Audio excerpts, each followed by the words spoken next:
May Petra, napansin mo ba yung ano? Yung pusa ni ano, yung pasyente natin? No, yung kalalabas lang ba?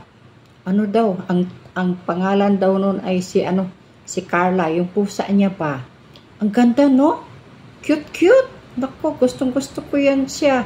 Tapos tinanong ko nga kung may kasama pa ba yun doon sa bahay nila ba? Kung meron ba, o di kaya yung may pagbili ba siya, o ipagbili niya yung si Carla. Kasi gustong-gusto ko, ayaw din naman niya. Dahil mahal daw niya yung love na love daw niya yun. Sus, naku, kung di, sa akin lang yun, sana, naku, love na love ko rin yun. Naku, ang cute, very cute talaga. Tapat pares nung ano, last week, di ba? Meron din tayong parang bugoy na ano, yung very clever na pusa na yung ang tawag nila noon ay si Jerry.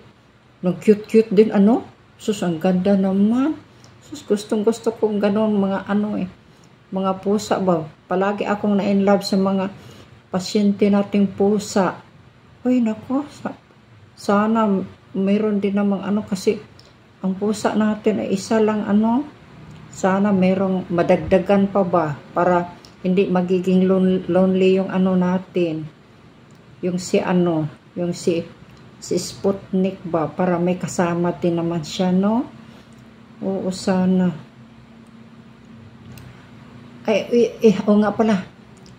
Papasukin yung sasunod na, yung next na patient. Papasukin mo. Baka may baka na naman ang, kasi yung may mga may-ari ng pasyente natin, papasukin mo. Baka ano, aso yung ano dala niya o ano.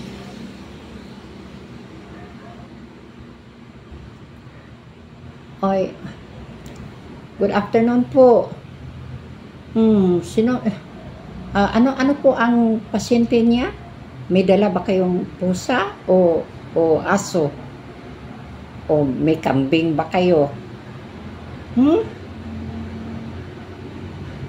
Ano po?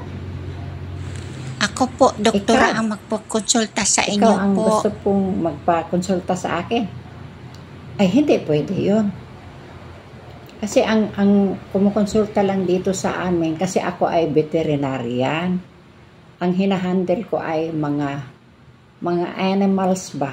Yung pusa, halimbawa pusa, aso, kambing, baka, ahas, ewan ko lang, wala pa namang ahas na napagkonsulta dito sa akin. Buhaya, merong once na, may ano sa akin ng buhaya.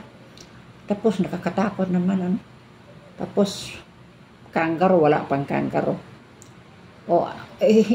Talagang ano, hindi po pwede sa tao. Kasi mga animals lang ang hinahandle ko po. Oo. Huwag na Sige lang, naman, doktora. Maawa ka sa akin. Kasi hindi ako marunong sa ano baka magkamali ako.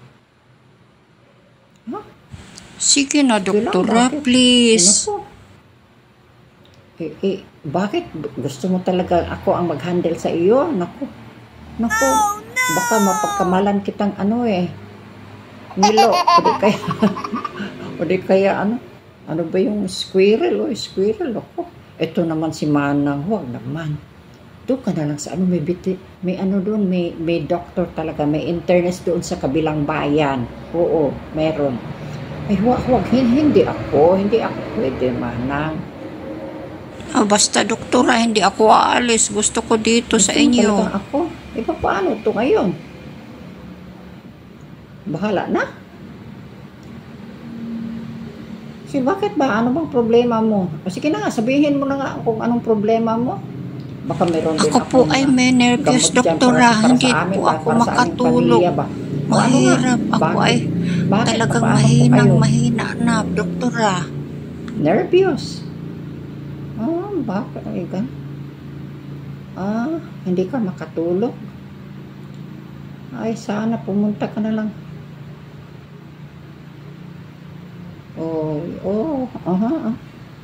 Sige, di bale na. Injectionan. Bigyan na lang kita ng injection. Meron din naman akong injection na ano.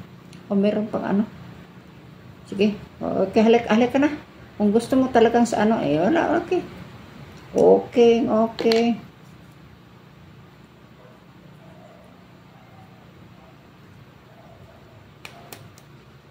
Oh, halika.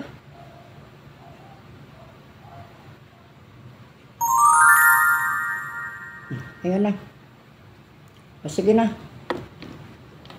O, sige na. Bayad? Ay, huwag ka na lang magbayad. Huwag na lang. Huwag na lang kasi, ano lang yun. Yung bang, parang pamilya ba? Sige. Parang friendly gesture ko lang yan para sa iyo. No? O, sige. Sige, bye-bye. Sige, okay. Bye-bye you.